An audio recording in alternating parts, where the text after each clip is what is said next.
Hi everyone, welcome to my channel, and today we're going to take a look at another horrible case with you. One-man show. Every crime is unthinkable and monstrous. However, some atrocities defy the slightest explanation and comprehension. They shock with their cruelty, recklessness, and lack of principles. I dare say you have never heard anything like this before. This new story takes us to Costa Mesa, California, USA. The prosecutor in the case stated that everything turned out differently than it seemed. Even the craziest Hollywood screenwriters couldn't have come up with such an ending, confessed Matt Murphy in an interview. Double disappearance. The events involve several people. The key figures are 26-year-old Samuel Hare and 23-year-old Julie Kibuishi. The young people disappeared on May 21st, 2010. Their families sounded the alarm when they heard nothing from them the next day. By midday, the Kibuishi family contacted the police, reporting that their daughter was not answering calls or messages. However, the police responded that Julie was an adult and didn't have to check in, especially over the weekend, and suggested waiting a bit longer. Unfortunately, a few hours later, the family's fears were confirmed. The police reported that the young woman was no longer alive. Stephen Hare, Sam's father, often visited his son. After serving in Afghanistan, Sam exhibited symptoms of post-traumatic stress disorder. Although not officially diagnosed, his parents were concerned. They called, invited him over, or visited him themselves.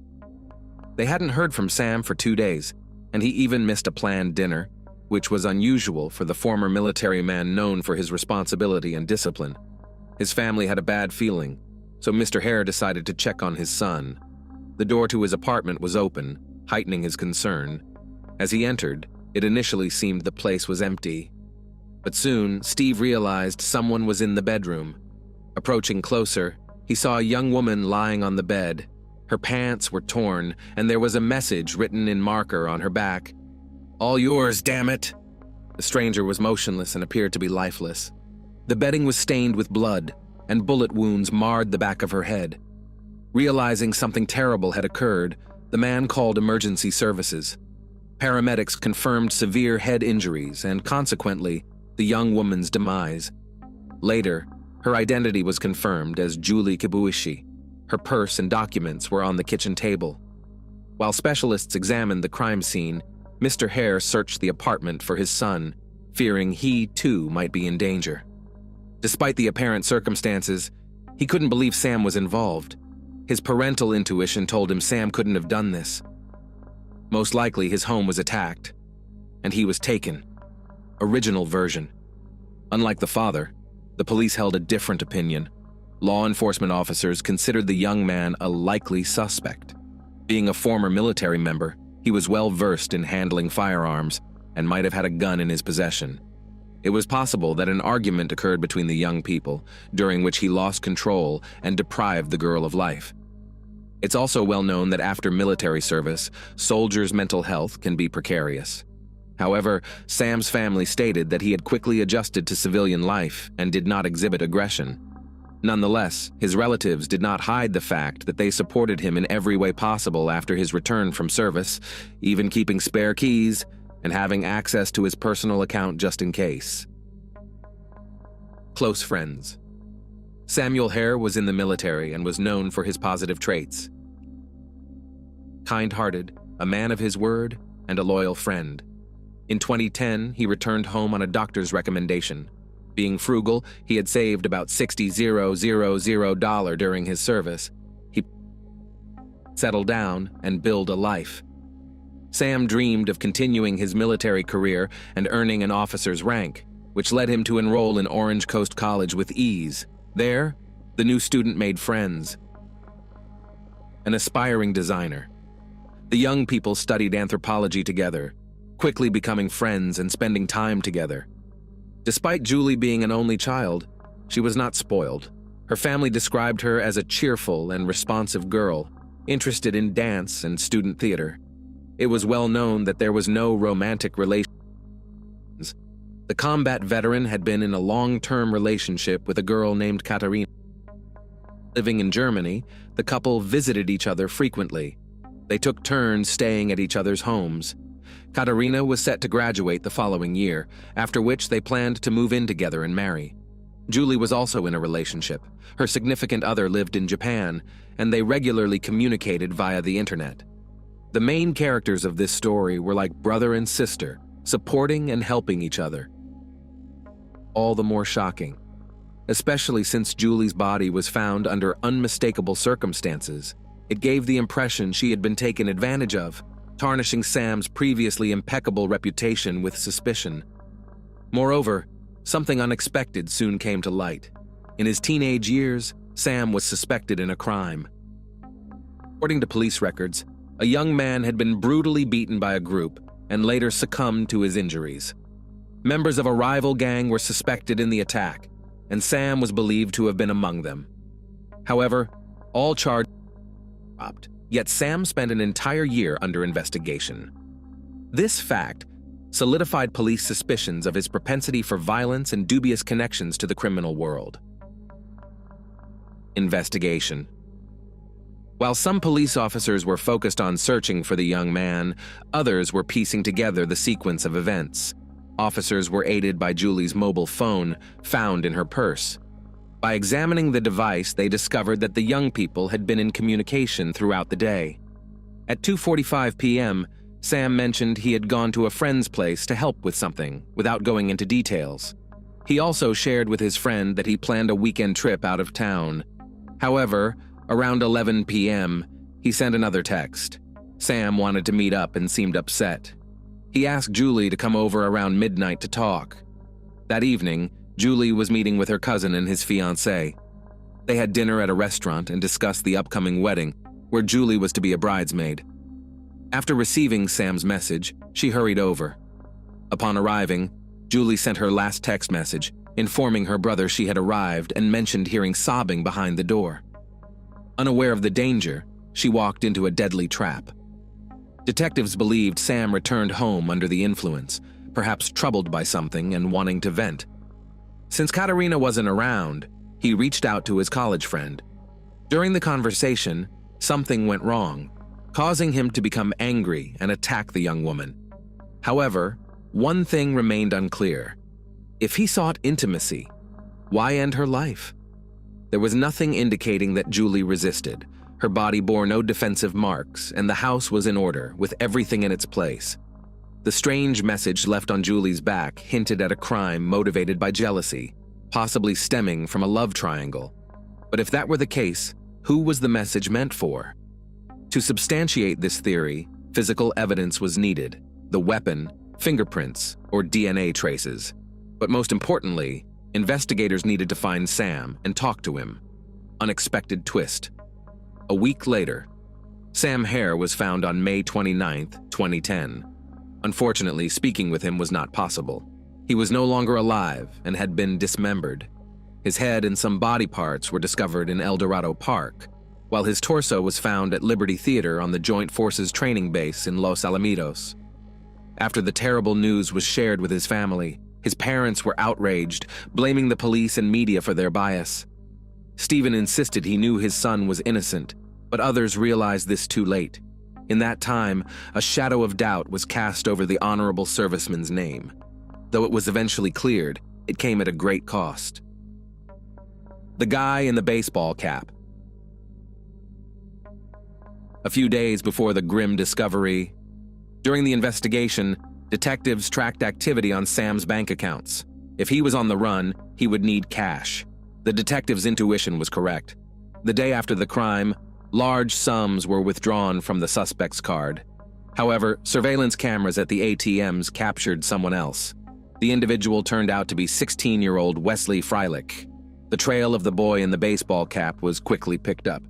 He ordered pizza for home delivery and paid using the suspect's card. During questioning, the teenager appeared confused and didn't understand what was happening. When asked by officers how he got the card, he explained he had never met Sam and was hearing about him for the first time. He admitted receiving the card from 26-year-old Daniel Wozniak, who told him the card's owner was in jail and needed cash. Wesley knew Daniel well and decided to help. Without hesitation, he withdrew about $2,000 at various places and handed the money to Daniel, who let him buy a pizza in gratitude. The actor. Wesley and Daniel performed together in a community theater. The teenager openly admired Daniel's talent and charisma. However, acting didn't pay well, so Wozniak lived modestly but ambitiously. A few months ago, he proposed to his colleague, 22-year-old Rachel Buffett, who accepted. They were inseparable and appeared to be a strong couple, with their wedding ceremony just around the corner. When police decided to arrest the actor, it was at the worst possible moment, during his bachelor party. Needless to say, the young man was not pleased. On May 26th, during questioning, he admitted knowing Sam and had seen him a few days earlier. It turned out they were neighbors in the same apartment complex, which included not only living spaces, but also a pool, gym, recreation area, and barbecue spot. Fate brought them together at the beginning of 2010, and since then they occasionally hung out. In his testimony, Dan stated that he withdrew money from Sam's card at Sam's personal request. Dan claimed there was some shady scheme he was drawn into, which he deeply regretted. According to him, his neighbor asked him to withdraw cash and then report the card stolen to the bank to request a refund. In this situation, Sam supposedly promised Wozniak a good percentage, and since Dan was in dire need of money, he didn't refuse the dubious offer. I agreed, but I decided to ask Wesley to do it, so my face wouldn't appear on the surveillance camera and connect me to the fraud, Daniel explained. He also added that he last saw his friend in a car, accompanied by a man in a black baseball cap. He didn't know where they went. Interestingly, his fiancée told the same story, but their accounts sounded unconvincing, and Daniel was noticeably nervous. Therefore, the detectives decided to wait a bit before pressing him again. New information. At this time, the radio station was contacted by a local jazz musician named Chris. He said he knew Wozniak well and had loaned him $2,000 for rent a couple of weeks ago. On May 21st at 10:30 a.m., Dan asked Chris to stop by his home to pick up the money. However, instead of the full amount, he gave only $400, warning that it was all he had and promised to call as soon as he had more. During this time, Daniel, Rachel, and another person were present. Later, Chris recognized him as Sam Hare, the man from the news everyone was looking for. On the morning of May 22nd, Daniel contacted Chris again and repaid the debt. Upon learning the new details, Sam's parents had a false hope that their son was alive and being held hostage. However, this was not the case. After the witness shared this information, Dan presented another version of events. During the second interrogation, he said that on the morning of May 22nd, Sam came to him, appearing frantic. When asked what happened, Sam confessed he had done something foolish and ended the life of his friend. In response, Dan advised him to go to the police, but Sam threatened that if anyone else found out, there would be problems not only for him, but also for Daniel and Rachel. Fearing for his life, the new suspect did everything Sam ordered. He drove him to the specified address, after which the former soldier handed over his credit card, stating he no longer needed it, and that it would come in handy for the couple. Wozniak admitted he was confused at the time and didn't know how to act. He knew well that Sam had served in combat and expected anything from him.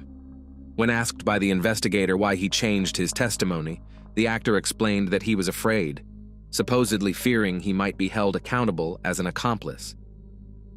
Fatal mistake. However, the detectives didn't believe Daniel Wozniak's story. It was clear he was hiding something, being evasive, and trying to justify himself. When the detectives asked for a DNA sample to rule him out as a suspect, he went silent. After some time, he admitted he had been in Sam's apartment and had seen the crime scene firsthand, which meant he could have left traces. I knew Sam had a stash of money, so I decided to take it since he was on the run, Daniel explained his actions. At the same time, he swore he didn't end Julie's life, even though all the evidence seemed to point to him. By this point, the detective's suspicions had solidified. It was obvious that the suspect was lying. So the authorities decided to use the well-practiced good cop, bad cop method. Eventually, Daniel's position weakened and he was officially reclassified as a suspect, alongside Sam, who still hadn't been found. Thus, the investigation considered that several people might have been involved in Julie's crime. The final piece of the puzzle came from a conversation between Rachel and Dan. Apparently, Rachel didn't realize they were being monitored and made a big mistake. Throughout Wozniak's arrest, his fiancée was unusually calm, as though the canceled wedding didn't upset her, suggesting she knew more than she let on. Her involvement in the crime wasn't ruled out. During a visit, Rachel told Dan that she had given a backpack to Dan's brother, as he had asked. The recording of the conversation was added to the case file and played in court, becoming a key piece of evidence. The show is over. After talking to his fiancée, the suspect was called in by investigators. The young man appeared confused and cornered, seemingly realizing it was over and denying was pointless. So he confessed to everything at once. As he spoke, he grew more confident, occasionally smiling. He began his confession by saying, "I ended both their lives because I'm crazy." He then described his perfect crime. On May 21st, he asked Hare to help move things in the theater's attic, which Sam agreed to, as he never refused to help. When Sam turned away, Daniel shot him in the back. Sam didn't immediately understand what had happened, likely never realizing he had become a victim of his friend. In pain, he fell to the floor, remaining conscious, and asked Dan to check what had hit him and help him up. Instead, Daniel approached and shot him in the head. Then, Daniel left the body in the attic and went to perform on stage. After successfully completing the show, he returned to the crime scene and used a saw and an axe to dismember the former soldier's body. Later that evening, he sent Julie a message from Sam's phone, asking to meet. She immediately responded to the request. When she arrived, he pretended to sob behind the door, then let her in and asked her to come to the bedroom. There, he shot the unfortunate woman twice in the back of the head. But that wasn't enough for the scoundrel. He decided to stage an assault and tore her pants, leaving a provocative message on her shirt. He wanted to divert suspicion and tarnish his friend's reputation. The next day, Wozniak approached Wesley, then returned to the theater, where he calmly put the body parts into bags. Some of them, including the head, were placed in a large bag and dumped in the park, not even bothering to bury the remains. During his account, Dan mentioned that he found his actions amusing. He then revealed where he had left the pieces. Despite his confession, Wozniak didn't consider himself guilty and requested a lawyer. Upon hearing the criminal's version, the detectives proposed their own. They believed they were dealing with a cold, calculating criminal, not a madman. He executed his monstrous plan for financial gain. It was known that he needed money and had significant debts. He also wanted to have a lavish wedding, but lacked the funds. Perhaps during one of their gatherings, Sam had confided in him about having a substantial amount of money in his account, which sparked Daniel's bloodthirsty plan. He decided to frame Hare and stage the crime. Initially, the investigation was led to believe it. For a long time, the missing man was considered guilty. Irrefutable evidence. Detectives soon found a backpack full of evidence. It was located near the home of the defendant's parents and contained Sam's personal belongings, clothes, a mobile phone, and a wallet. After searching the criminal's residence and examining his computer's browser history, some intriguing facts emerged. Daniel's premeditation was evident from his Google searches: how to hide a body and quick ways to end someone's life. They also found the weapons used in the crime and dismemberment. Ballistic tests later confirmed that the shots were fired from the recovered pistol. Sam's torso was so mutilated that it could only be identified by a tattoo on his chest that read "Mom and Dad" in a heart. The next day, investigators shared the shocking news with the Hare family. It was a devastating blow, especially since it was the eve of their son's birthday, making it feel like a cruel joke. Nobody could understand what their loved one had done to deserve such a monstrous death. Until the case was solved, the Kibuishi family was also bewildered about why their daughter was taken from them. She had often spoken of her college friend and admired him, and it was hard for everyone to believe that such a pleasant young man could commit such horrific acts. Eventually, the truth came to light. Samuel Hare was buried as a hero with military honors. His family, Julie's family, friends, acquaintances, and former colleagues attended the farewell ceremony. Other compassionate citizens of Costa Mesa also came to pay their respects. Arrests. Finally, justice was served. The real criminal was caught. In November 2012, other individuals were arrested: his fiancée Rachel and his brother Tim. They were charged with being accomplices in hiding evidence and misleading the police. Detectives believed Daniel's girlfriend knew about his plans from the start, but she insisted otherwise, claiming she was unaware of the crimes. She stated she only fulfilled Dan's request to pass the backpack to Tim, who then hid it in a secret place. Allegedly, neither was interested in its contents or understood what was happening. Rachel was released on bail while awaiting her hearing. In February 2013, Buffett appeared on Dr. Phil, where she publicly declared she had been duped by her ex-fiancé.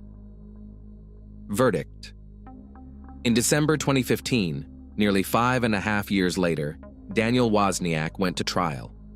The prosecution viewed the defendant's actions as so heinous and cynical that they sought the death penalty.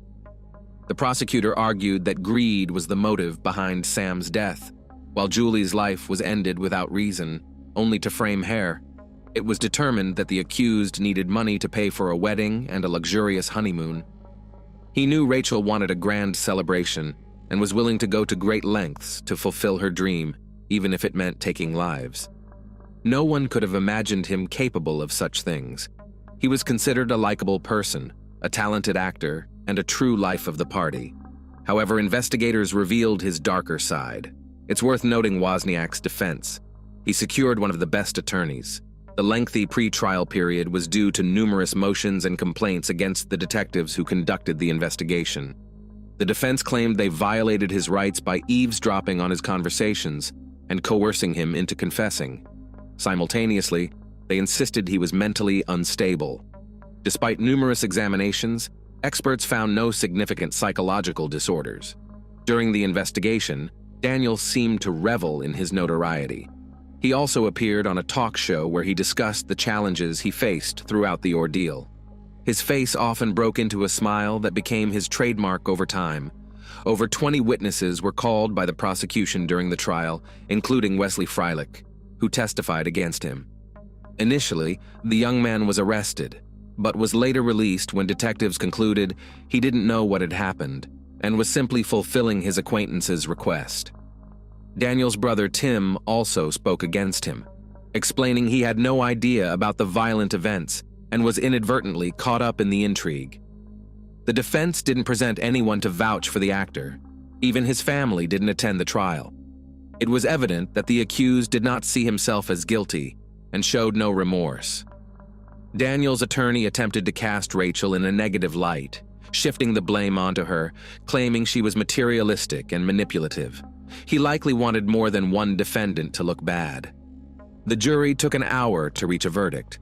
The court found Daniel Wozniak guilty and sentenced him to death. The victims' families were satisfied with the decision. "I only regret that I can't carry out the sentence myself," admitted Stephen Hare. Unfortunately, over time it became clear that the sentence would likely not be carried out. The governor of California announced a moratorium on the death penalty, effectively commuting the cold-blooded criminal's sentence to life imprisonment alongside 700 other inmates. This allowed him the opportunity to live on, unlike his victims. Tim Wozniak was found guilty of hiding evidence and, as part of a plea deal, received a 10-day sentence. In the fall of 2018, Rachel Buffett faced trial and was found guilty of providing false testimony, resulting in a 32-month prison sentence.